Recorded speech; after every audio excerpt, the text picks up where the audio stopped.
Lucky Boys Podcast. I do have friends that do BJJ, mixed martial arts. Right. And there's this argument of if Krav Maga is actually real world applicable.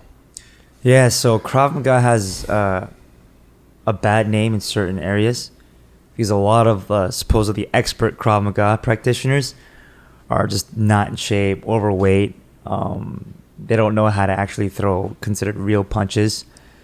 If you're studying Krav Maga and you're serious about Krav Maga, what Krav Maga is, it's a self-defense system, right? And it takes the best of different types of martial arts, from karate, from taekwondo, from Muay Thai, from boxing, from salat. So if you're not practicing other martial arts to hone your skills, you will not become a supposed Krav Maga expert. If your striking is not perfect, you're not a Krav Maga expert. But that goes across all disciplines, right? Even with BJJ, Taekwondo. Yeah. I mean, it goes across Muay Thai. It goes across all disciplines. If you're fat and you don't respect your body, right, in terms of staying in shape to compete or just being in good health, you're probably not going to be at a high level or not be able to last long. Yeah.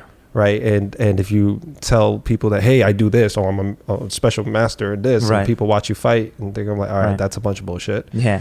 From what I heard, Krav Maga, it's correct me if I'm wrong, because I'm just not my field, but they go after, like, there's no, like, it's pretty dirty. Like, it goes in there. Like, they'll grab your nuts, they'll gouge your eyes. Exactly. Okay. Yeah. I like that. The only rule of Krav Maga is that there are no rules. Okay. Yeah, there are no rules. You want to maximize damage and not pain. There's no points in Krav Maga. There's no point system. You just want to create the most amount of damage in the least amount of time. So you go for soft spots of the human body. Soft spots are parts of the anatomy where you can't be strengthened, regardless of how much you train, regardless of how big you are. For example, if I gouge your eyes out, you can't see me, you can't chase me, and I could beat you up. Right. If I break your kneecap in, right, you can't walk, you can't face me. If I smash your groin, you're gonna be so focused on that. I can do other things to you, Right. Yeah. If I smash your trachea coming towards me, you can't breathe properly. If I bite you in the trachea. So biting's even on the table. Biting's on the table too, especially if you get bear hugged and you want to just bite the trachea.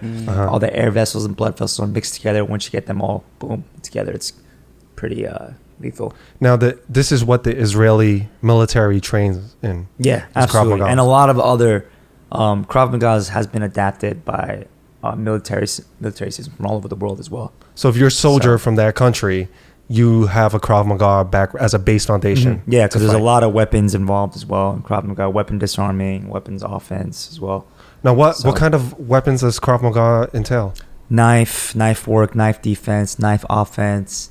Oh, no wonder. I was like, they got a lot of knives here. Yeah, I have a lot of knives swords. here. You got some swords. Yeah, I have some swords too. I do a lot of sword work as well, blade work, all types of knives. Okay. My favorite is the karambit knife. We do a lot of gun disarming as well, stick disarming. Now, do you think that these skills are transferable inside something to represent, like, for example, in the UFC? Will we ever see someone who is a Krav Maga specialist in the UFC become a champion at that level?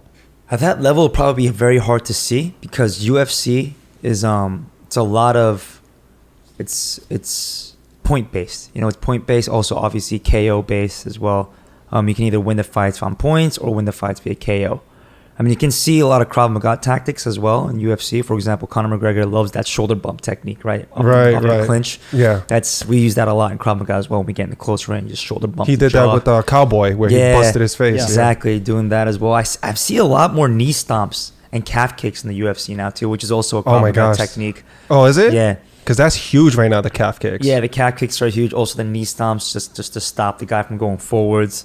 I've seen Usman stomp the toe. Is that a thing? Yeah, that's a dirty Krav Maga trick as well. Oh, okay. Yeah, stomping on the toes when the clinch happens. Is that where it originated from? Krav Maga? So the high level champions in the UFC, most of their backgrounds either wrestling, boxing, Muay Thai, kickboxing. Not really Krav Maga, because Krav Maga is used mostly for street fighting tactics and military fighting. Is there another?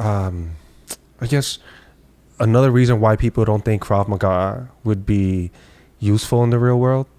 Because I hear originally when I heard Krav Maga, I heard, oh man, it is a brutal fight. You don't want to fight somebody that studies Krav Maga. They will bite your nuts, rip your nuts. Like I was like, oh man, yeah, no rules. You do whatever you want. None of that sounds. Use the chair to smash someone's head in. Right. Take your shoes off and just beat them with your shoe. Right. They're like, Will, you ain't going toe to toe and box it out with them. They're just gonna try to like hurt you, like dirty. They don't care. Yeah. They're just straight dirty fighting. And then get some dirt, throw some dirt in their eyes, and just beat them senseless. A lot of these people say, no, it's actually not useful at all. It does nothing. Yeah. So it's not useful if you don't actually train every day and don't actually train and condition your body. As I said, there's a lot of Krav Maga supposed experts who are really out of shape. They have no speed, no precision, but they call themselves Krav Maga experts because they know how to play with the knife a little bit. They know how to do some defense work. But you have to train other arts as well.